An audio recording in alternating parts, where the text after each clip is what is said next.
Bueno, nuevamente los saludo. Muy buenos días para todos.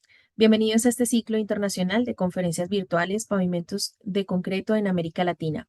Alto desempeño, durabilidad y sostenibilidad. Este es un espacio de actualización técnica que se da por invitación de la Federación Iberoamericana del Hormigón Premezclado FIP, la Cámara Colombiana del Cemento y el Concreto PROCEMCO y la International Society for Concrete Pavements, la ISCP. Agradecemos también el apoyo de las empresas cuyo respaldo hace posible ofrecer este ciclo sin costo para todos los participantes.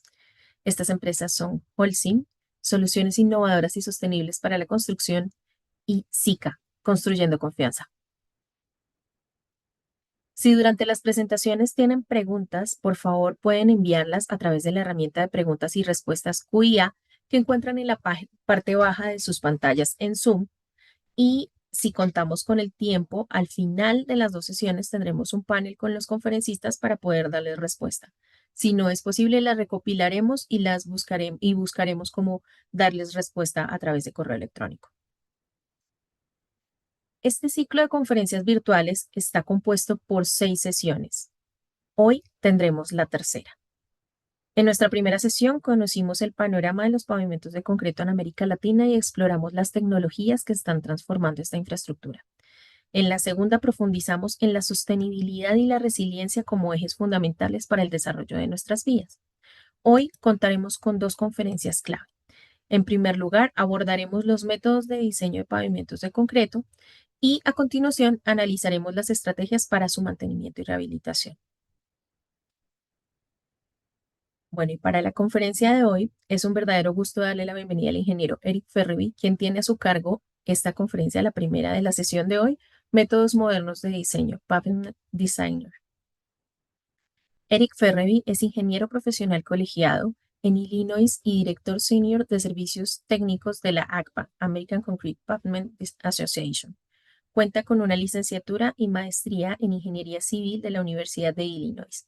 Lidera iniciativas de transferencia de tecnología, consultoría y recursos técnicos, promoviendo esfuerzos clave en la industria de pavimentos de concreto enfocados en diseño, construcción, resiliencia, sostenibilidad y competitividad.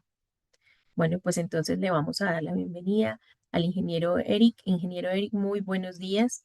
Bienvenido. Muchas gracias por aceptar nuestra invitación el día de hoy. Right. Gracias, Pilar.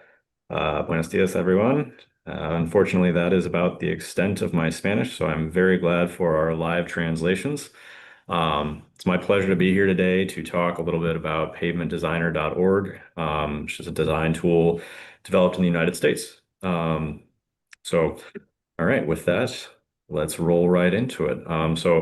Pavementdesigner.org is something that we developed in the United States in collaboration with the entire concrete pavement industry. And we really developed it to be able to design any type of concrete or cement-based solution for all types of pavement facilities, whether it's parking lots, streets, roads, highways, and even intermodal facilities, and even to be able to do concrete overlays. And so you'll see me a number of times refer to this kind of map showing what's all in pavementdesigner.org and kind of what it's based on. And so this takes existing tools and methodologies that have been developed and pulls it all into one cohesive tool based on the best methodologies that are currently available to us in the United States. So with that, I do want to note that Pavement Designer isn't just something that's used in the United States. It has been used all over the country for us in the States, but it's also been used all over the world. Fortunately, my map doesn't scale too well that covers the entire world, but you can see that there's been a lot of usage all across the US, but also all across the world for accessing pavementdesigner.org, which is really kind of cool to see. And so, as I mentioned, pavementdesigner.org, we really developed it because we recognized that there was a gap within designing concrete pavements, that there were a lot of different designs available and that were out there and people were using, but bringing them all into one kind of cohesive tool kind of simplified the process for just figuring out what exactly it is that we're trying to design and having one place to go for that. And so it really was developed for designing for streets and local roads or parking lots, but also to be able to design for overlays or roller compacted concrete pavements or even using cement modified or treated soils or full depth reclamation with cement. So a lot of different things were kind of put into this tool to be able to have the best design process available for any type of facility. And again, this was developed in collaboration with the entire concrete and cement industry within the United States. We had ACPA, we also had the National Ready Mix Concrete Association and the American Cement Association, as well as a little bit of extra help from the RCC Pavement Council. So this really brings in the best tools from for all of these different pavement types. And so you can design just about any type of concrete or cement-based solution with Pavement Designer. And it is fairly simple and it is free, which was one of the benefits. A lot of the tools that were previously available were not freely accessed. So that was one of the big benefits. Now, one of the reasons, or one of the things that I feel is very important to understand as I talk through Pavement Designer is to talk about the other tools that did exist and still do exist for pavement design and give you an understanding of why Pavement Designer is really kind of a good solution to kind of move towards and move away from some of these older design methodologies. And so I'll go through this fairly quickly, but I want to make sure that I provide that understanding. So before we develop Pavement Designer, if we're looking kind of module by module, if we look at parking lots, there were a few different ways that you could design concrete parking lots. There was the old AASHTO design guides from 1993 and 86 and 1972. And I'll hit on those in just a little bit when I talk about roadways. And then there's ACI design guides. So the American Concrete Institute, their committee on site paving and commercial parking lots, has a few different design guides that have been developed over the years. So these guides for concrete parking lot design are really kind of more lookup tables. They kind of have some common inputs that you would need, whether it be the subgrade support value, and then how much subbase or base layer you have above your subgrade, and then your concrete on top of that, and a little bit of information on traffic. So it's very simplified, but these are basically lookup tables. And the interesting thing to know is that these these tables that are in these ACI design guides are actually now based on pavementdesigner.org. And so when you're using an ACI design guide, you're actually going back to Pavement Designer. So it's kind of cool to see. Now, if we actually look at what's in Pavement Designer's parking design, we'll notice that it's actually very, very similar to what's in the streets and local road designs if you're doing a full depth concrete, jointed concrete or jointed plain concrete pavement. So the designs are very similar, but within the parking module, we have kind of simplified a few things and taken out some of the flexibility with inputs to focus on what you would design for a parking lot. And so you can actually get the same exact answer if you're designing a parking lot or a full depth street if you know what those simplified inputs are. So, okay. And so now let's talk a little bit more where I'm going to focus most of the rest of the time that we have here on streets and local roads. So the streets and local roads portion you can see has a lot of different features, a lot of different design things that we can do. We can design for concrete overlays. We design for full depth jointed plain concrete pavements, which is most of what our designs are, most of the designs that are done with Pavement Designer. We can design roller compacted concrete. We can even design continuously reinforced concrete pavement, or we can actually design composite pavements with cement treated substructures. So within that, the streets design, there's a lot of flexibility, but the most common one, as I mentioned, I believe it's about 75% of all designs done with Pavement Designer, and what we build the most in the United States is jointed plain concrete pavement. So your conventional joints within your concrete pavement. So this is where most of the focus is, and it's important to understand why this is a good solution, what's behind it, and what are the other methodologies that are still very prevalent, and why they may not be the best choice for designing concrete pavements. So with that, I think it's important to do a quick understanding of the other designs that are out there, and then I'll walk through Pavement Designer itself. So the other designs that are out there are AASHTO 93, as I mentioned, which is very similar to the 1986 AASHTO design guide, as well as the AASHTO 72 design guide. Then there's the Pavement ME design tool, which is AASHTO's new design tool. So this is what all of the state DOTs across the United States, what they kind of pull together and put together. And then there's very similar to the ACI design guides for parking lots, there's ACI design guides for streets and roads, which similar to the parking one is based on Pavement Designer. And then there is the older version of Pavement Designer, which was formerly Street Pave, which then evolved into Pavement Designer. So very briefly, I want to touch on AASHTO 93 and Pavement ME to give you a little understanding of what they are because they are still very commonly used and give you an understanding of why that might not be the best design solution, even though they are very heavily used. So AASHTO 93. So AASHTO 93, as kind of the name implies, was developed in 1993, but it actually is based on the AASHTO road tests from the 1950s. So between 1958 and 1960, we built 6 test loops in just outside of Chicago, Illinois. And we basically loaded those test loops for 2 years, and it basically documented how those pavements degraded over time. And so we had limited structural sections because we only had 6 test loops. And so we had limited structural sections. We had limited materials to what was available in rural Illinois. And most of this was developed for very heavy highway level traffic as the United States was building out the interstate system across the country. And so most of the sections were fairly thick because they were expected to be very heavily trafficked. And so we loaded those sections for about 2 years, ended up with about 1.1 million load repetitions of trucks, like you can see here, a tandem axle, a single axle. And they just drove around in circles for 2 years, and they documented how pavements degraded over time. And out of that, with a few iterations, we end up with the AASHTO 93, which is also the same as the 86 design equation.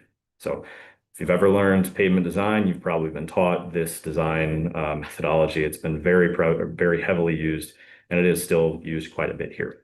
So what you'll notice, though, is within the 93 design equation, there aren't a whole lot of inputs that you can really control as a designer, and that's a big drawback. It doesn't give us a very good opportunity to optimize our pavement designs. We have our thickness, our strength of our concrete in terms of flexural strength. We have a drainage coefficient, which most people ignore, load transfer coefficient to define if we have dowel bars or if we have an undoweled pavement, and then our modulus elasticity of our concrete, and then the subgrade modulus of subgrade reaction, or the K value, which defines everything underneath our concrete pavement. And so a few other things to note about the AASHTO road test, which again, all of AASHTO 93 is based on, is that at the end of that 2-year road test, about 70% of the concrete pavements were still in pretty good condition, which is a problem for a road test where you're trying to fail the pavements. You're trying to get a full understanding of how pavements perform throughout their life. And so without failing your pavements, you really don't know what the thickness needs to be to get a proper design. And so this is really a limitation of the concrete pavement designs within the older AASHTO design guides. And so this is actually kind of noted within the AASHTO 93 design guide. There's a very limited inference space, very limited data that this is based on. So they did their best to kind of define what the thicknesses need to be. But if we think of our AASHTO road tests and the limits, which as I mentioned was about 1.1 million loads, if we're designing outside of that space, we're really projecting. We're projecting what is our pavement going to need to be when we get out here beyond that 1.1 million load repetitions. And what we found over the years is that it tends to significantly overestimate, be overly conservative with concrete pavement design thickness. And so that's why we try to say that AASHTO 93 is really not the best way to design concrete pavements. And you can see this is a report from the General Accounting Office of the United States. And the title really kind of says it all. The title is "The Highway Pavement Design Guide is Outdated." And so this is why AASHTO moved on and they developed the next tool that I'm going to talk about very briefly, which is Pavement ME. So AASHTO wears Pavement ME design. You might have also, if you follow pavement design and are pavement fanatic like myself, you might have heard this called the MEPDG, or Mechanistic Empirical Pavement Design Guide. Pavement ME is the software version of that tool. So Pavement ME is really a very, very robust tool for designing both concrete and asphalt pavements. The problem is it's really complex and it's pretty expensive.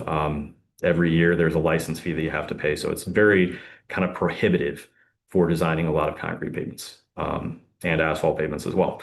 It was really developed for our state agencies, which have quite a bit of, which have fairly good funding, but you can see from that little pie chart in the bottom left that those state agencies and the federal agencies really only make up less than 25% of all of the roadways in the United States. So as the state agencies are moving towards this big, robust tool for designing concrete pavements, it kind of leaves a lot of those other roadways behind. And that's one of the reasons why we developed Pavement Designer and why it exists. But having said all of that, Pavement Designer is a very useful tool. It combines the empirical side of pavement design, where we build test sections and we observe how they perform, with the physics-based mechanics of how we predict pavements are going to perform. So it's that feedback loop of mechanistic computation and calculation of predicting our pavement's response to building test sections all across the country to evaluate how they actually perform in practice, and then building that all into the tool.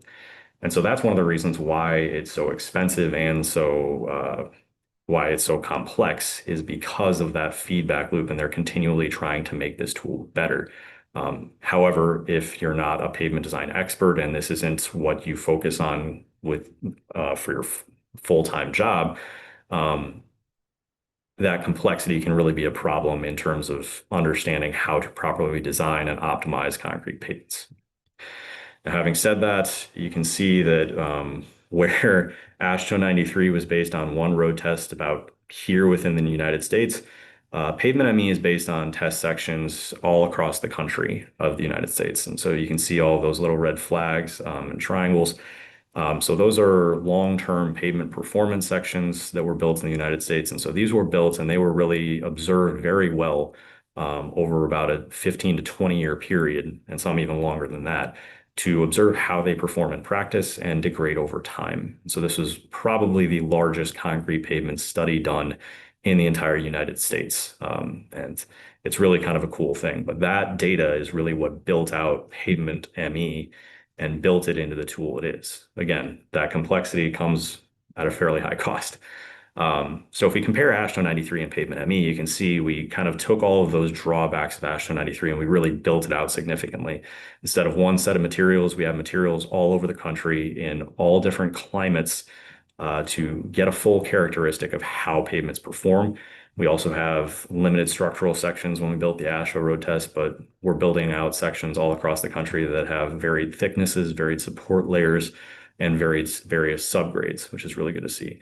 And now, traffic-wise, we have sections that are about there with over 50 million load repetitions, as compared to the AASHTO road test, which again had about 1 million load repetitions. So that's why many states are moving towards the Pavement ME design tool. Now, having said that, as I mentioned, about 75% of the roadways within the United States are not going to be covered by that Pavement ME tool, which is why Pavement Designer exists. So a little background on Pavement Designer and its models within the design tool. It has its roots based in the 1960s PCA method. So the PCA method was really built after the AASHTO road test, because the Cement Association in the United States recognized that we needed a design tool for all of these other pavements that was more mechanistic based, more based on the mechanics of the materials, so we could design thinner sections that weren't just for the most heavily trafficked roadways across the country. And so this design tool featured cracking at the time, and then in the 1980s, we developed an erosion model that was eventually developed into the method, as well as into Street Pave and then pavementdesigner.org. And so the way this works is basically every load that your pavement is exposed to causes a little bit of stress within it, induces some stress within your concrete pavement. And so that stress can really be controlled by how thick your pavement is, as well as some of the other parameters of your concrete itself. And so by understanding the loads that our pavement is exposed to, each of those contributes a little bit of stress. And if we control the stress to the strength of our pavement ratio, as well as within that stress, it captures the thickness of our pavement, then you can start to control how thick your pavement needs to be to withstand the number of load repetitions that our pavement is going to be exposed to.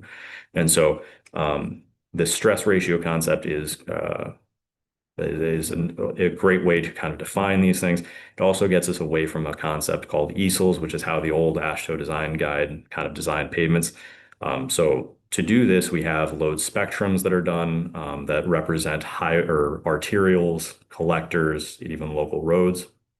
And each of these has a number of single axles as well as tandem axles, and then kind of a number of axles our pavement is going to be exposed to per thousand trucks that our pavement sees. And then we kind of accumulate all of this damage. Each stress causes a little bit of damage, and we keep that damage under 100% and iterate our thickness to keep that within range. So that thickness is just iterated in the background to control that stress and make sure that our pavement doesn't fail before the end of our life. And so this is conservative for a number of reasons. First is that size effects. A slab tends to have more slab capacity than a beam, which all the fatigue data is really based on beams. And then our beam test is simply supported, whereas we assume that our concrete pavements are fully supported. And so the erosion model was not originally introduced until the 1980s. And this is more empirical. It's kind of one of the weaker points of Pavement Designer is that the erosion model is more empirical. If you have dowel bars in your pavement, it assumes that the erosion is pretty much mitigated. But this empirical model was really developed in the 1980s with faulting data that we were collecting from a few different states across the country. And so it does kind of have this concept that if you build a thicker pavement, it will help mitigate erosion a little bit. But really, the best way, if you are in an area where you know you're going to get erosion underneath your pavement, the best thing to do is to make sure that we have dowel bars within that section. Okay, so this is kind of the evolution of Pavement Designer. It was developed in the 1960s. In the 80s, we introduced that erosion model. In 2005, we launched the first version, the software version of Pavement Designer, which was Street Pave, which is still very heavily used. In 2012, we did a pretty major revamp of that. And then 2018, we released Pavement Designer. So we are still working on developing new models and improving our models within Pavement Designer. And so that is still happening, which is great to see. And so we're going to continue doing some of those updates, and we're hoping to get some of those updates done here in the next year or two. One of the biggest ones that I'm kind of excited about is introducing joint spacing as an input rather than as an output, because that is one of the best ways to optimize your thickness for concrete pavements. Okay, with the last minute or two that I have here, I just want to very briefly kind of go through an example. This is a real world example. Kind of illustrates that a lot of our states that were still using the AASHTO 93 design guide, a lot of times they end up getting very thick sections for their concrete pavements, which tend not to be very competitive with similar asphalt designs, which is why we have mechanistic empirical tools like Street Pave or like Pavement Designer as well as Pavement ME. And so here are some of the inputs, and I'm very briefly going to go through and just want to show you guys pavementdesigner.org. Okay, just got to switch to my second screen here. There we go. So this is pavementdesigner.org. Again, it's a free tool. You can start designing without anything, without giving any information. But if you want to create an account, it's just an email and a password. And so the first screen, we decide what kind of design we're doing: parking lot, streets and local roads, intermodal facilities. It does have these little flip screens that gives you a little bit of detail on each of these. And then you can see we've got overlays, concrete, full depth concrete pavements, and new composite pavements. So if we're doing just a jointed plain concrete pavement, we just choose streets. And then we can see our traffic spectrums. You can see we've actually added a few here recently to improve this. So if we go into our major arterial, you'll notice that the traffic details over on the right do populate with that detail. You can also notice that each input has a help screen, gives you a little bit of detail on each of these inputs. Sorry, my second screen is a little hard to maneuver, but gives you a little pop-up and a little bit of detail on each of these inputs. And so design life, I go through this very quickly since I know I'm out of time. Trucks, do a traffic growth rate if we're expecting the area to grow. And then we can distribute that traffic directionally as well as by the number of lanes that we have. And then we assign a reliability to our design for very high level traffic. We typically do about 90%. Percent slabs cracked, usually around 10%, and it'll calculate the total trucks per day and the total trucks per day over the design life. You can go to our pavement structure. We can do jointed plain, RCC, or continuously reinforced concrete pavement. And then our pavement structure details, we need a little bit of information on our foundation layers. So I believe I had an R value of about 30. It'll calculate a resilient modulus of the subgrade. And then our concrete details, it needs a flexural strength, as well as a modulus of elasticity. And then whether or not we have fibers in the concrete, typically we only use that with thinner concrete overlays or thinner pavements. And then whether we have edge support in the form of tied curb and gutter or a tied shoulder or a widened lane or anything like that.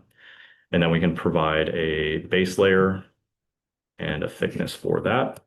And it'll calculate a composite K value, or you can override this with a user-defined K value. For this, I'm just going to leave it as that. And then we can get to our design thickness, which you can see here, about 8 inches of concrete. I'm sorry, I should have demonstrated that you do have metric units. You can turn metric units on and off. Again, from the States, I just think in English units, so sorry about that. But we do have these sensitivity plots, which do show how your inputs will change. And you can change these based on whether you have doweled or undoweled scenario. And you can see cracking and erosion reports to see how those two models are really controlling your design, and a little bit of information on load transfer and how this joint spacing that we provide here was calculated. And then you can generate a report if you want. We also have some software notes here at the bottom that provides you a little bit of detail on how things change within Pavement Designer. I would encourage you to look at resources and support. And if you're interested in looking and creating an account and saving your designs, you can see I've done a lot of designs and created a lot of folders. You can share these, you can create reports. Really tends to be a great tool. Flip back here. And I believe that was my last slide. So thank you very much. I look forward to the question session after Nick talks a little bit about pavement preservation and rehab. So thank you. Thank you, Eric, for your presentation. Muchas gracias, ingeniero, por su presentación. Vamos a tener al final una sesión de preguntas si el tiempo lo permite. Y ahora vamos a dar paso al ingeniero Nick Davis para que nos cuente sobre las estrategias de mantenimiento y rehabilitación de pavimentos. Ingeniero Nick, bienvenido. Vamos a presentarlo antes de que inicie con su conferencia. La conferencia se llama Estrategia para el mantenimiento y la rehabilitación de pavimentos de concreto. Ingeniero Nick Davis es ingeniero civil, profesional y director de servicios técnicos en la IGGA. Cuenta con experiencia en infraestructura de transporte tras su paso por el Departamento de Transporte del Estado de Nueva York. Hoy lidera iniciativas para preservación y restauración de pavimentos de concreto, promoviendo soluciones técnicas que mejoran la seguridad, durabilidad y sostenibilidad de vías a nivel internacional. Ingeniero Nick, muy buenos días, bienvenido, muchas gracias por aceptar nuestra invitación.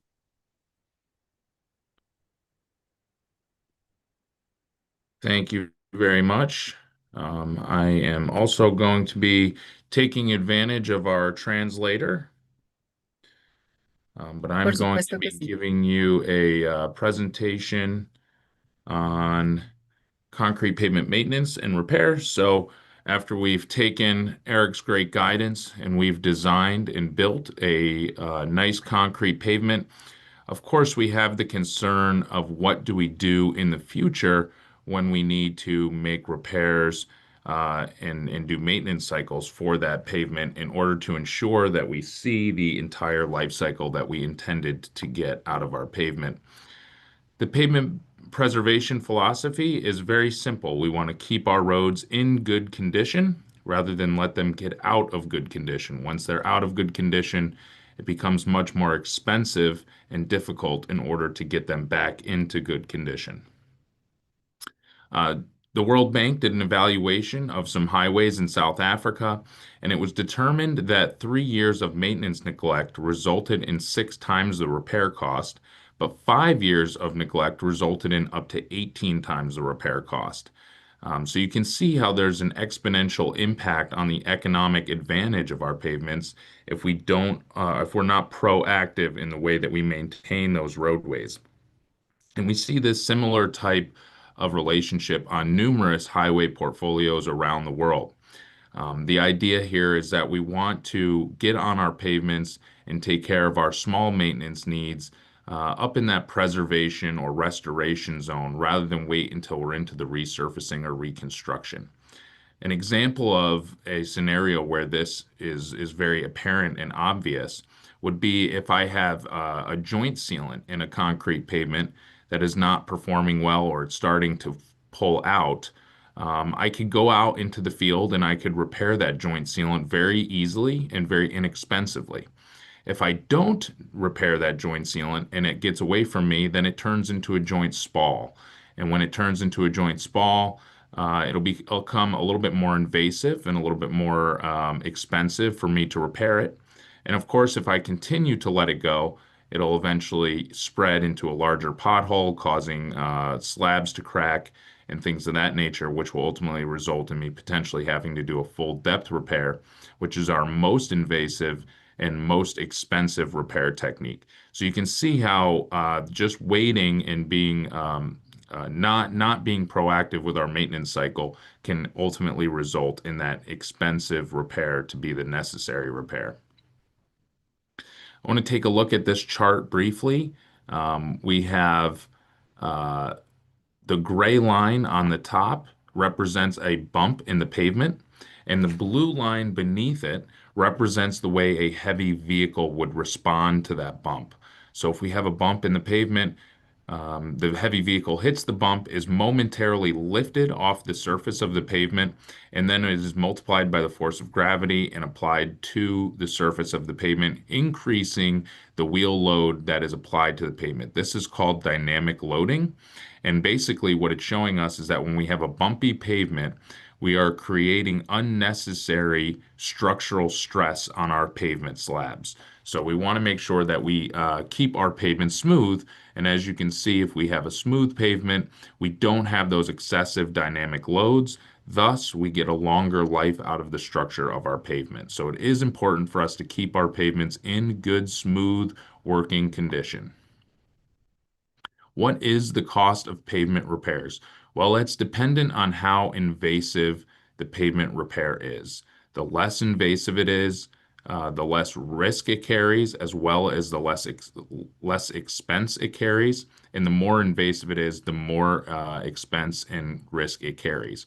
What do I mean by that? Going back to my joint seal example, if I am repairing a joint sealant, very low cost, not much risk associated with it. If I go out there and I repair it and it fails again, it will still be very easy for me to go out and repair it again.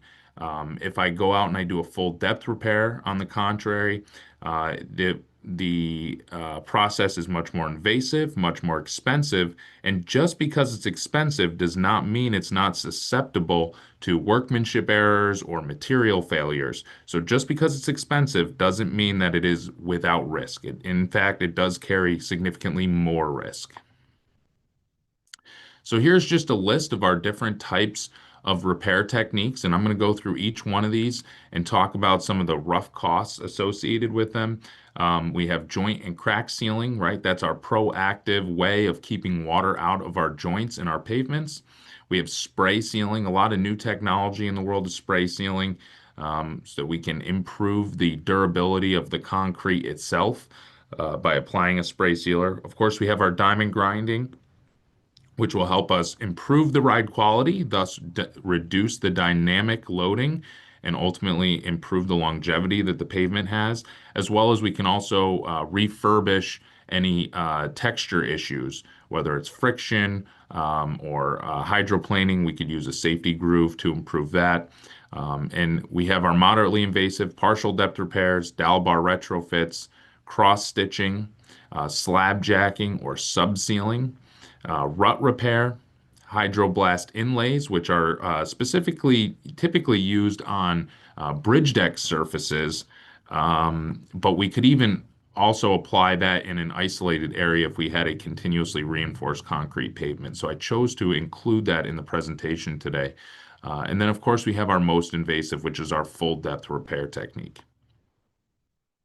I've applied some rough economic figures, dollars. In my mind, I think that this presentation is better shows the economic impact of maintenance if we kind of talk about some of the costs. So of course, these costs are, first off, these are based on New York prices where I'm from, but also they're subject to contractor availability. But the real point here is that as I go through the presentation and you see the price of other repair techniques, you'll see that price climb. So it's kind of giving validity to the fact that the least invasive repair techniques are less expensive. So in this instance, we have joint sawing and sealing. So this would be a maintenance effort going out and resealing joints or cracks in the pavement. Typically, we can get this done for about $5 per linear foot in the New York State market, which is about $50,000 per lane mile, which in our economy is relatively inexpensive for a lane mile of pavement maintenance.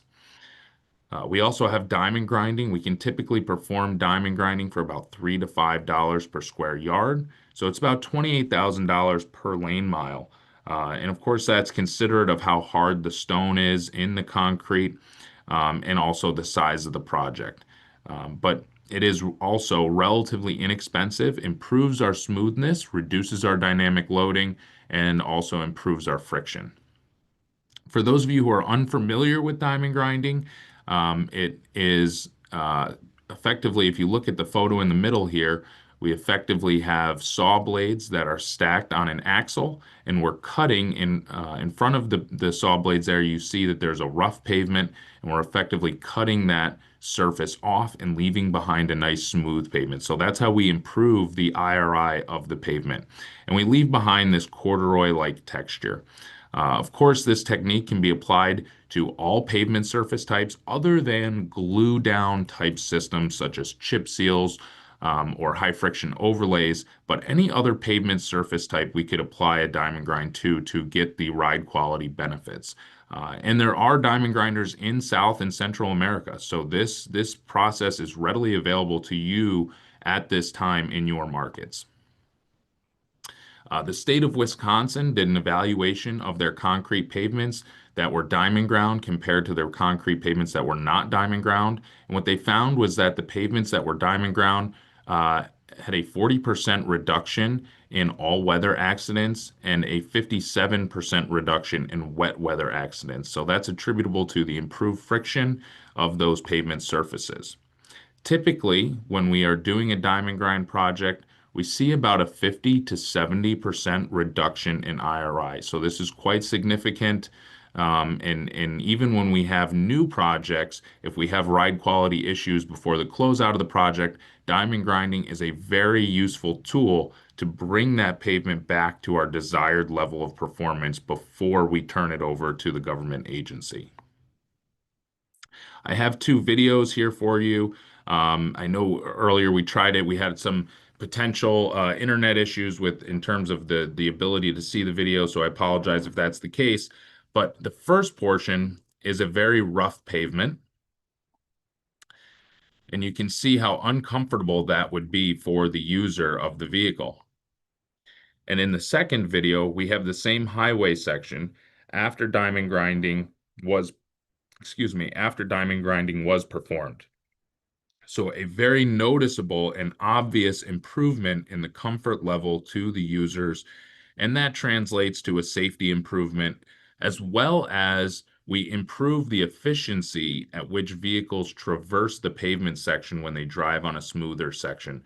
So we have the ability to kind of quantify an improved fuel economy associated with a smooth pavement.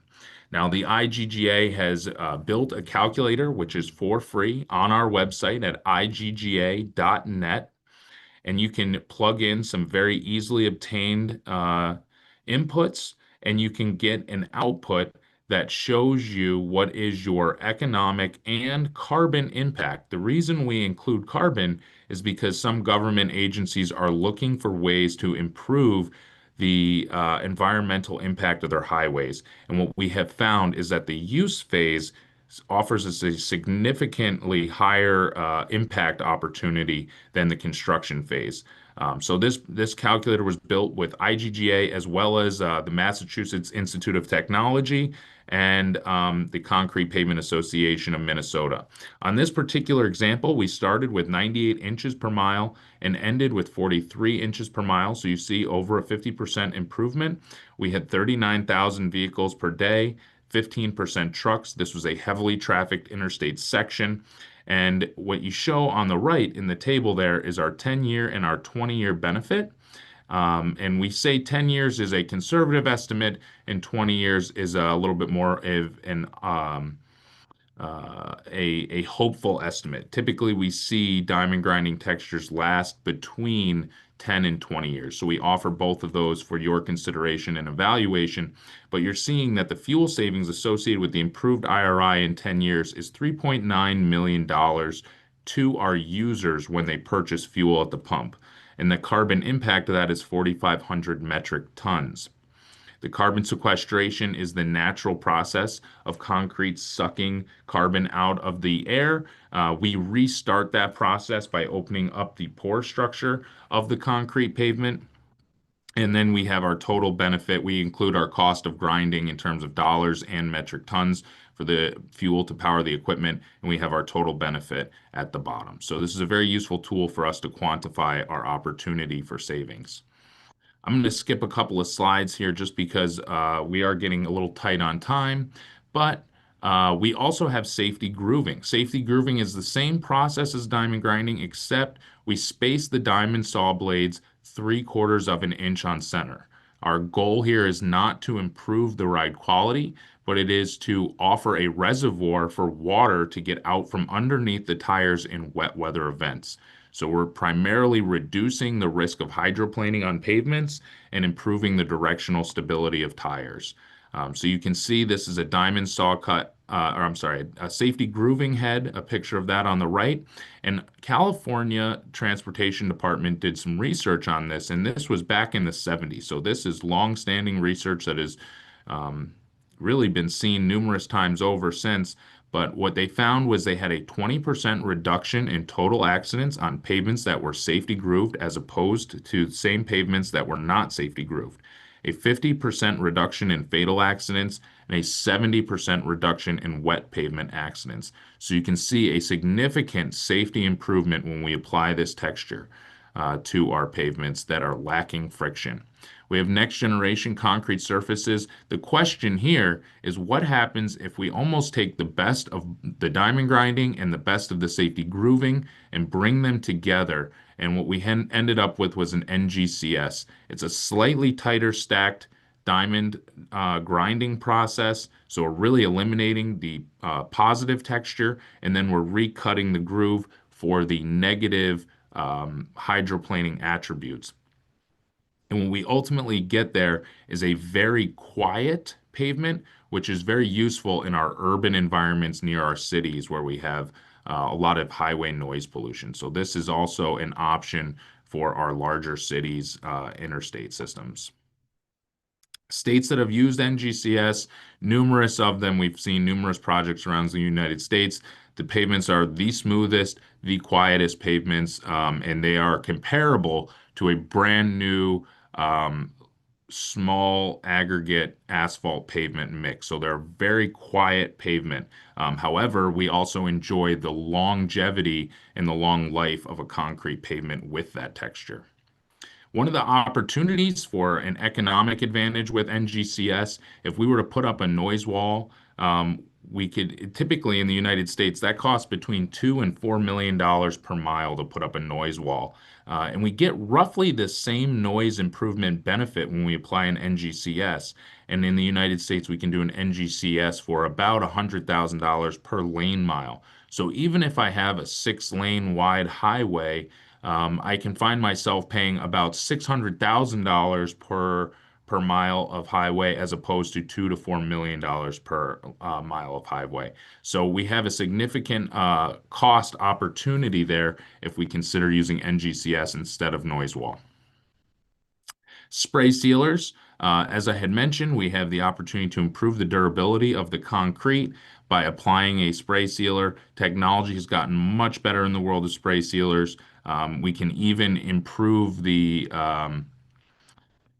abrasion resistance of concrete pavement. So if we have a pavement that is prone to polishing, we could potentially put down a spray sealer that will reduce the amount of polishing, thus causing that friction texture to last longer. So a lot of different opportunities in the world of spray sealers. Partial depth repairs, we can typically do this for about $70 to $200 per square foot. The reason of such a big range is because there's many different products available out there. But the idea is that partial depth repairs are becoming a little bit more expensive than our regular maintenance efforts, such as the joint sealing and the diamond grinding. We can use a modified mill head to prepare our partial depth repairs. I like this process because it not only does it leave a rougher surface, which is better for adhering of the new material, but it also gets the workers in the field up into a machine rather than standing on the side of the road with a jackhammer. God forbid a vehicle enter the work zone, they're in a safer situation being up in a machine. Two products that we highly recommend for partial depth repairs. One is a calcium sulfoaluminate cement. It's not like Portland in the sense that it's a very low shrink material. It's also a very rapid setting material. So it's very effective for this type of repair technique. And we also recommend a flexible mastic. And the reason we recommend the flexible mastic is because if we are placing it near or in a joint, it offers the ability to kind of move with the pavement. So we don't have to redefine the joint and then seal it. We've effectively sealed it with the repair product because the repair product has the ability to move. So you see that in this center picture, the repair is running right across the joint. Put a little dressing on top with the sand material to add friction, and you're ready to go as soon as it cools. This product can be very useful in those long, continuous, longitudinal joint spalls as well. Dowel bar retrofits. We can typically do these for about $100 per bar in the United States, which will translate to about $600 to $800 per joint or crack that they're applied to.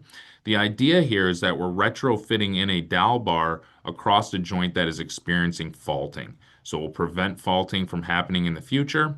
We'll use a diamond grinder to cut the fault out as it exists, but we'll have that load transfer across slabs where areas where load transfer is showing to be an issue.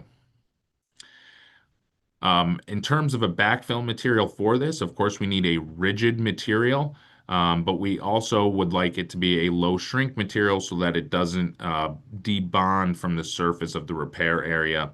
And so we do recommend the use of that calcium sulfoaluminate cement for that type of repair as well. Cross stitching. Cross stitching is, if we look at the overhead view of the pavement and then the side view, you are drilling in a hole at an angle across a crack in the pavement. This is exclusively used for longitudinal cracks, whereas the dowel bar retrofit is exclusively used for transverse cracks. But what we're going to do is be stitching that pavement back together. One of the things to keep in mind is we want to do this while we still have aggregate interlock. We don't want that pavement to really open up too far. We want to make sure that we put joint sealant on that crack after the repair is made, so that way we prevent future water ingress into that crack. Pavement subsurface sealing. If you see in the photo on the top right, you're going to see how that's basically a diagram explaining what subsealing or slab jacking is. We drill a hole in the pavement slab. The slab is in great condition, but the subbase is suffering an issue. So what we do is we drill a hole, we pump material underneath the slab, and that raises the slab back up to where it's supposed to be, as well as gives the necessary support underneath, so that way we don't have future slab cracking.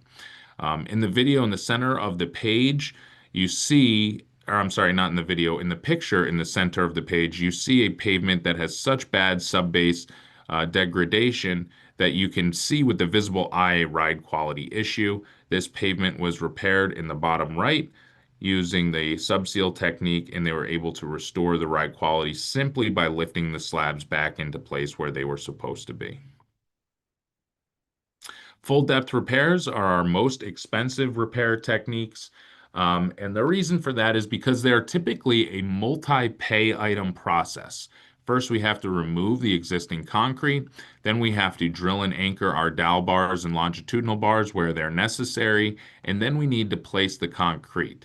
And typically, when we're in an urban environment, we're using a concrete that is very rapid strength gain concrete, which carries additional risk and expense. So full depth repairs, as you can see, are very expensive. A 3.3 cubic yard slab, or roughly a 2.7 cubic meter slab, would be about $10,000 in the U.S. market. So you can see how it's quite literally 10 times the price of a new slip form paving job. So we want to try to reduce the number of full depth repairs we have to do, but of course there are instances where it is worth the investment because we don't want to do repairs that are not going to ultimately stand the test of time. Another repair technique, which is newer and being tried in a couple of different locations in the US, is rut repair. And sometimes in the mountain areas where there are studded tires or tire chains being used, we start to chip away the concrete surface in the wheel path. So what we found was if we use that CSA type material, because of its bonding ability, we can just use a roller screen, roll it onto the surface, and fill that void where the rut is. And then, of course, we hit it with a diamond grind after to make a nice, smooth, homogeneous surface to drive on, as well as with the texture properties that we desire for friction. The hydroblast inlay. So this was a bridge deck that we did in my hometown in upstate New York. And ultimately, what we did was we first used a hydroblast system to chip away the concrete. We did not have adequate concrete cover on top of the structural steel. So we chipped away the concrete down to this first mat of steel. We were able to remove it, leaving behind that nice, rugged, moonscape-like surface that will be ideal for bonding of the new material. We used a UHPC material to place. Of course, if you're familiar with that material, it is very difficult to pave with, so it's very difficult to get ride quality. But you do see that we put down 2 inches of material on top of our steel. We got a very rough surface, so of course we applied a diamond grind to clean up that texture. And then also in New York State, we require that all of our bridge decks are safety grooved. So we applied the safety groove on top of the diamond grind. And you can see that instead of having a coarse aggregate in the mix, we only had a steel macro fiber, and that helps with the tensile strength of the material. I have a couple of resources to share with you before I go. Again, on our website at igga.net, you can go to our interactive CPP toolkit, in which you will see different photos of different distress types. And once you see the distress type that you're seeing on your project in the field, you can select that photo. So if I were to select a severely cracked slab, it would recommend a full depth repair. It will give me some photos of what those repairs should look like and what the process is like, as well as some language and some resources if I need more information about that topic. So this is a very effective way to kind of help identify the different distresses on a project, as well as the appropriate technique to repair it. Another resource I recommend is the Concrete Pavement Distress Assessment and Solutions Manual, developed by the CP Tech Center at Iowa State University. It is available online in a PDF form, and it is a very thorough, very in-depth repair guide. The one on the IGGA website is kind of a quick and handy type manual. This one is a very in-depth, right down to what type of an angle or size steel bar you should use if you were to perform a cross stitch on a certain type of concrete pavement. So that is really in conclusion. And then the last thing I want to leave you with is if I have found a pavement that I would like to repair, but it is just too expensive to really justify doing the individual repairs because there are too many of them, I really recommend the use of an unbonded concrete overlay. We have a beautiful paving structure that exists in the pavement in the form of an old, tired concrete pavement. We might as well use that rather than remove it from the site, use that as a great paving platform and put a new concrete pavement on top of it. And of course, we want to make sure that we use some form of bond breaker to ensure that we get good performance out of that overlay as well. So with that, I think that's basically the last of it, and I'd be happy to take any questions if there are any. Muchas gracias, ingeniero Nick, por su presentación. En el chat hemos puesto también, así como la página en donde pueden encontrar el diseño, la herramienta de diseño de pavimentos presentada en la primera conferencia. También hemos puesto el enlace para que puedan ingresar a la página de la IGGA que nos acaba de recomendar el ingeniero Nick. Bueno, antes de continuar, vamos a agradecer pues a nuestros conferencistas, al ingeniero Eric Ferry y al ingeniero Nick Davis. También vamos a agradecer a nuestras entidades de apoyo. Ellos son Holcim y SICA. Y queremos saber qué tal les parecieron a ustedes las conferencias de hoy. En el chat están viendo ustedes un link y en pantalla están viendo un QR, el cual pueden escanear en este momento y contarnos qué tal les parecieron las conferencias de hoy. Y también nos interesa saber si tienen algún tema que les gustaría ver próximamente en estos espacios de formación.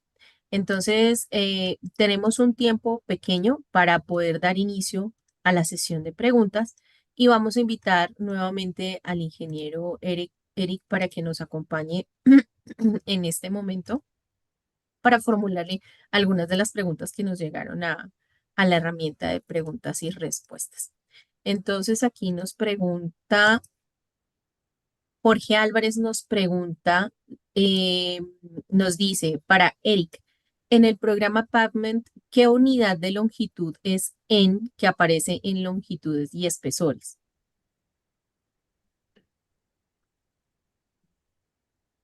So the units in Pavement Designer are meant to be both metric and English.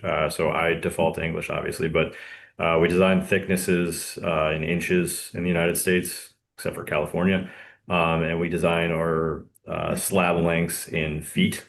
So typical dimensions for our concrete pavements would be 12 feet wide by 15 feet long. And when we're talking about a whole pavement design, we'd be talking about how many miles long the pavement would be or how many square yards the pavement would be, but that's not really a feature within Pavement Designer, unless you're talking about life cycle cost analysis.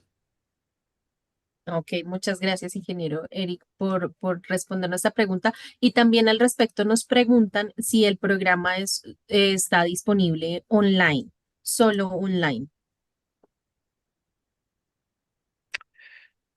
So yes, the Pavement Designer is only available online.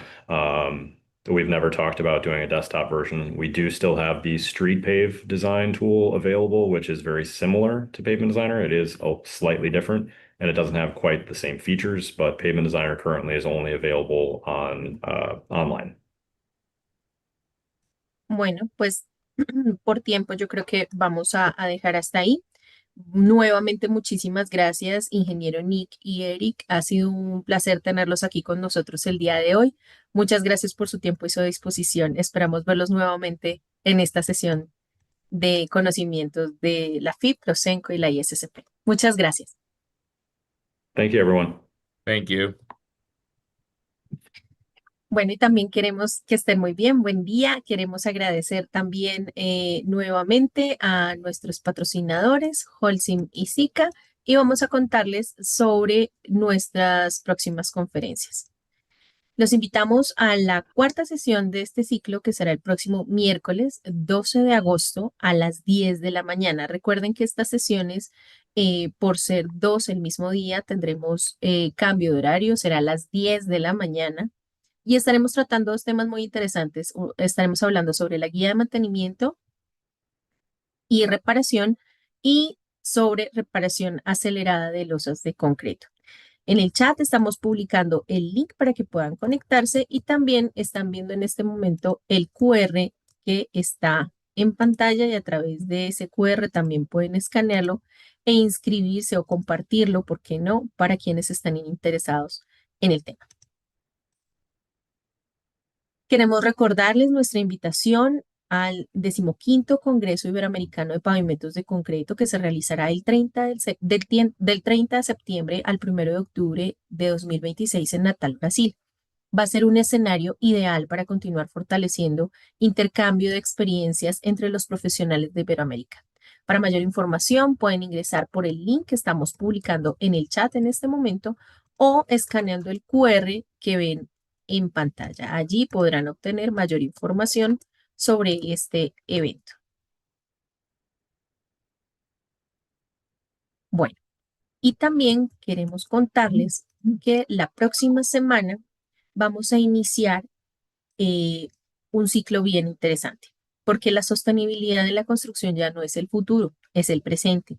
Les invitamos a conectarse a partir del próximo martes de la próxima semana a nuestro ciclo de conferencias Cementos y Concretos Verdes, Innovación, Sostenibilidad al alcance de la construcción. Descubre junto a expertos las nuevas formulaciones de menor huella de carbono, sus criterios de especificación técnica y las oportunidades claves para certificar e integrar estos materiales en sus obras. Aseguren su lugar e inscríbanse ya. En el chat estamos publicando el link o pueden escanear el QR que está en pantalla para que se inscriban desde ya y no falten a este tema tan interesante y de actualidad. Agradecemos quienes se conectaron a través de YouTube. Les recordamos que la conferencia, la grabación de esta conferencia estará disponible a partir de la próxima semana en nuestro canal. Los invitamos a suscribirse, activar la campanita de notificaciones y si nuestros contenidos son de su agrado, déjenos un like para poder llegar a más personas y seguir creciendo en esta comunidad. Recuerden que Procenco tiene un canal de WhatsApp en donde estarán enterados de nuestros contenidos, cursos, capacitaciones y todo lo que tiene que ver con el sector de la construcción. En el chat estamos publicando el link o pueden escanear el QR que está en pantalla en este momento. Si aún no lo han hecho, háganlo en este momento y únanse a nuestro canal de WhatsApp. Los esperamos allí. Nos encuentran en redes sociales como Procenco, estamos en X, Facebook, LinkedIn, Instagram, YouTube y ahora en nuestro canal de WhatsApp. Y agradecemos a nuestros conferencistas por compartir su conocimiento y experiencia, a nuestros patrocinadores Holcim y Sica y a todos ustedes por acompañarnos desde diferentes países de nuestra región. En nombre de la FIP, Procenco, la ISCP, Holcim y Sica, muchísimas gracias por su participación. Que tengan todos un excelente día y nos vemos el próximo miércoles. Feliz día para todos.